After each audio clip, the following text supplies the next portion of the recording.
वालेकुम students, hopefully आप सब खैरियत से होंगे इंशाल्लाह ताला। तो आज की वीडियो में हम इंग्लिश का पेपर पैटर्न देख रहे हैं। क्लास 11th का जो इंग्लिश का पेपर होने वाला है कंप्यूटर साइंस और आर्ट्स ग्रुप वालों का, तो पेपर पैटर्न देख लेते हैं। इसके अलावा प्रेजेंटेशन देख लेते हैं कि आपने किस तरीके से अपने पेपर को प्रेजेंट करना है। ये रफली है, आपने प्रॉपर मार्कर्स वगैरह से हेडिंग डालनी है। सबसे पहले आपके सेक्शन ए आएगा। सेक्शन ए आपका 20 मार्क्स का है और 20 मिनट्स का है, जिसमें आपके पास मल्टीपल चॉइस क्वेश्चंस यानी एमसीक्यूज़ आएंगे।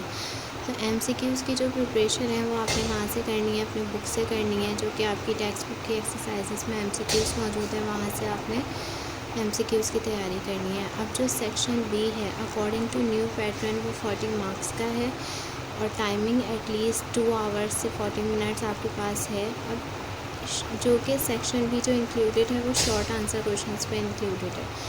अब इसका नोट पढ़ लेते हैं कि इसमें लिखा हुआ क्या है। अटैम्प्ट, आपके क्वेश्चन पेपर में भी ये लिखा हुआ आएगा, attempt 10 parts questions from this section including at least 2 parts questions from each sub section and all questions carry equal marks. यानी सेक्शन बी में से टोटल आपने 10 क्वेश्चंस अटैम्प्ट करने हैं और हर सब सेक्शन में से 2 पार्ट तो लाजमी करने हैं, 2 पार्ट से कम नहीं करने। तो अब short answer question section B जो आपका है उसको डिफरेंट सब सेक्शन में डिवाइड कर दिया है, sub section 1, sub section 2, sub section 3, इस तरीके से। तो सब सेक्शन 1 में आपके पास जो क्वेश्चन आंसर आ रहे हैं वो कहाँ से आ रहे हैं, आपके चैप्टर्स में से। जो आपकी बुक में चैप्टर्स मौजूद हैं उसमें से सवाल आपके सब सेक्शन 1 में आएंगे 4 क्वेश्चन, जिनमें से 2 तो आपने लाजमी अटैम्प्ट करना है। आप 2 से ज़्यादा भी कर सकते हैं लेकिन 2 से कम नहीं कर सकते। और क्वेश्चन आंसर की जो आइडियल लेंथ होगी वो 10 to 15 या 12 लाइन्स की आपकी होनी चाहिए।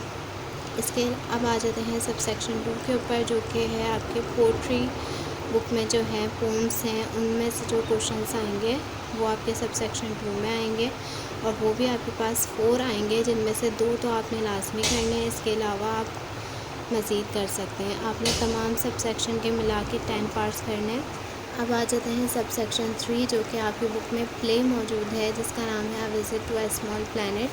4 क्वेश्चन आपके उसमें से आएंगे और सब सेक्शन 4 आपके पास ग्रामर का है। ग्रामर में आपके पास क्या क्या आ रहा है, narrations, change the voice, spot the error, and एक एरर आपको करके दिया जाएगा, आपने उसको फाइंड आउट करके सही करना है, वर्ब्स वगैरह, एडजेक्टिव वगैरह का। इसके अलावा डू एज डायरेक्टेड। अब आपने ये इन सारे सब सेक्शन में से 10 पार्ट्स लाजमी अटैम्प्ट करने हैं। तो अब हम देखते हैं कि हम किस तरीके से अटैम्प्ट करें। अब आप देखें, आपने ऊपर जो नोट पढ़ा उसमें से आपसे क्या बोल रहे हैं कि सेक्शन बी यानी शॉर्ट आंसर क्वेश्चन में से आपने टोटल 10 क्वेश्चन अटैम्प्ट करने हैं और एटलीस्ट हर सब सेक्शन में से 2 क्वेश्चन तो आपने लाजमी करने हैं। तो अगर आप 2 इसमें से कर लेते हैं, 2 इसमें से कर लेते हैं, 2 सब सेक्शन 3 में से कर लेते हैं और सब सेक्शन 4 पूरा कर लेते हैं, तो इस तरीके से आपके 10 हो जाएंगे ग्रामर। और मैं जो आपको सजेस्ट करूँगी वो ये है कि आपकी बुक में जो प्ले है वो एक ही मौजूद है। तो अगर आप प्ले के क्वेश्चंस जो हैं उनकी बहुत अच्छे से प्रिपरेशन कर लें तो आप प्ले के तमाम क्वेश्चन अटैम्प्ट कर लें। 4 सब सेक्शन 4 में से आप 2 क्वेश्चन अटैम्प्ट कर लें। नरेशंस आसान होती हैं, चेंज द वॉइस आसान होते हैं, और अगर डू एज डायरेक्टेड आपको बेहतर तरीके से आते हैं तो आप उनको अटैम्प्ट कर लें इस तरीके से। और 2 पार्ट्स आपने इसमें से अटैम्प्ट कर लिए, चैप्टर्स के क्वेश्चन में से 2 पार्ट्स आपने कर लिए पोएम के क्वेश्चन में से, तो ये टोटल आपके हो जाएंगे 10 क्वेश्चंस। ये सिर्फ मैं आपको सजेस्ट कर रही हूँ, अदरवाइज़ आपकी चॉइस है कि आप इस पार्ट में से चारों पार्ट्स अटैम्प्ट कर लें, तो फिर आपको 2 इसमें से करने होंगे, 4, 5, 6, 7, 8 इसमें से 2 कर लें और ये हो जाएंगे आपके, इनमें से 2 पार्ट्स अटैम्प्ट कर लें तो 9, 10।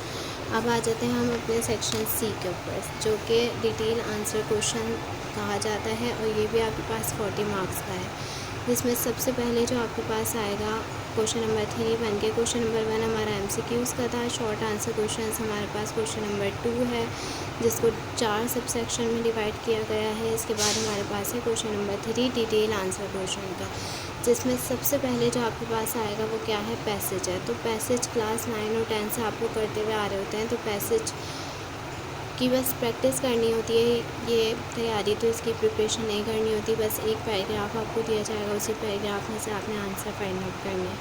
अब क्वेश्चन नंबर 4 जो आपके पास आ रहा है वो है ईमेल या फिर रिपोर्ट। इन दोनों में आपके पास चॉइस है, या तो आप ईमेल लिखें या फिर आप एक रिपोर्ट प्रिपेयर करें।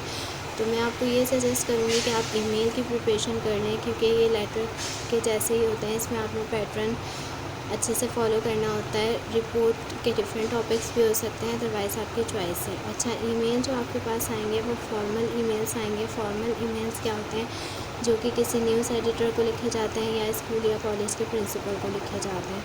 तो न्यूज़ एडिटर को जो फॉर्मल ईमेल्स लिखे जाएंगे उसमें किसी इस तरह के टॉपिक्स आ सकते हैं कि आप कंप्लेन कर रहे हैं किसी प्रॉब्लम की, जैसे ब्लॉकेज ऑफ नेचुरल गैस या लोड शेडिंग वगैरह की कंप्लेंट्स के ऊपर, या स्ट्रीट क्राइम्स के ऊपर आप कंप्लेन कर रहे हैं। इस टॉपिक के ऊपर आपने ऐसे वो ईमेल प्रिपेयर करना है। और जो प्रिंसिपल के ऊपर आएंगे वो डिफरेंट टॉपिक्स पर आ सकते हैं। इस टॉपिक पर आ सकते हैं कि आपने किसी क्विज़ कंपटीशन में, किसी भी स्पोर्ट्स में पार्टिसिपेट करना है, या फिर आपने कहीं पे विज़िट करना है, या फिर आप एक्स्ट्रा क्लासेस वगैरह के लिए रिक्वेस्ट करना चाहते हैं, कोर्स के रिवीजन के लिए रिक्वेस्ट करना चाहते हैं। तो आपने 2-3 टॉपिक्स जो हैं वो प्रिंसिपल से आप पार्टिसिपेटिंग के लिए या विज़िट के लिए, एक्स्ट्रा क्लासेस के लिए रिक्वेस्ट करें, उस पर प्रिपेयर कर लें।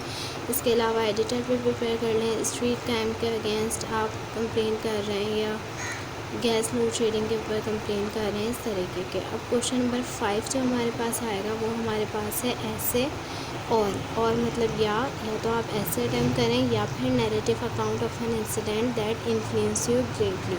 तो आई सजेस्ट यू कि आप ऐसे अटैम्प्ट कर लें, क्योंकि ऐसे के जो हैं आपके पास टॉपिक वो लिमिटेड होंगे। अब फर्स्ट ईयर में जो ऐसे आपके पास आते हैं वो इस तरीके के आते हैं कि कंपेयर एंड कंट्रास्ट करना होता है, यानी मवाजना करना होता है आपने 2 टॉपिक्स के दरमियान में। जैसे फ़ुटबॉल हो गया, क्रिकेट हो गया, तो आपने इन दोनों का मुकाबला करना है। फ़िज़िकल क्लासेस हो गई, ऑनलाइन क्लासेस हो गई, क्या डिफरेंस है, क्या है, सब आपने इस तरह का एक आर्ग्यूमेंट ऐसे प्रिपेयर करना है। ऑनलाइन गेम्स हो गए, फ़िज़िकल गेम्स हो गए। इसके बाद आ जाते हैं हम अपने क्वेश्चन नंबर 6 के ऊपर, जो कि आपके पास है covering letters with CV। Covering letter prepare करना है CV के साथ। तो ये क्या होता है, ये न्यू आपके कोर्स में इंक्लूड हुआ है। कवरिंग लेटर्स कुछ इस तरह के हैं कि एडवर्टाइजमेंट आपके पास आई है जो आपने किसी जॉब के लिए अप्लाई करना है, तो आपने उसके ऊपर एक कवरिंग लेटर प्रिपेयर करना है अपनी CV के साथ। तो CV में आपकी पर्सनल इन्फॉर्मेशन हो जाएगी, आपके एकेडमिक क्वालिफ़िकेशन वगैरह। आप 1 से 2 टॉपिक इसके प्रिपेयर कर लें जो मेरे अकॉर्डिंग इम्पॉर्टेंट है, वो मैंने आपके सामने लिखे हैं। जैसे एक कॉमर्स ग्रेजुएट की नीडेड है अकाउंटेंट की पोस्ट के लिए, या फिर एक जो मॉडल पेपर में आया हुआ है वो ये है कि एक कंप्यूटर ग्रेजुएट की नीडेड है मैनेजर की पोस्ट के लिए। इस तरीके के आपने 2-3 टॉपिक्स प्रिपेयर करने हैं तो आपको आइडिया हो जाएगा। और फिर आपकी इंग्लिश स्किल्स अच्छी हैं तो आप उसको अपने पास से भी लिख सकते हैं। होपफुली आपको क्लियर हो गया हो कि आपका पेपर किस तरीके से आएगा, क्या क्या चॉइसेस हैं आपके पास, कितना टाइम है और कितने मार्क्स हैं। अब आगे वीडियो में आपको मॉडल पेपर भी मिल जाएगा जो कि बोर्ड ऑफ एजुकेशन की तरफ से जारी हुआ है। Good luck for your exams. Allah Hafiz.